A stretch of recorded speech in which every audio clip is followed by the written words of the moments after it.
সুবহানাল্লাহ আলহামদুলিল্লাহ লা ইলাহা ইল্লাল্লাহ সুবহানাল্লাহ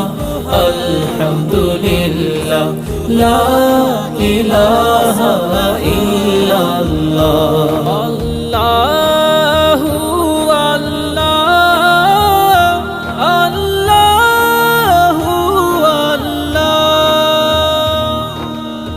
তুমি বাঁচাও তুমি মারো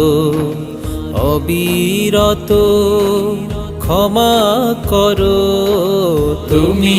বাঁচাও তুমি মারো অবিরত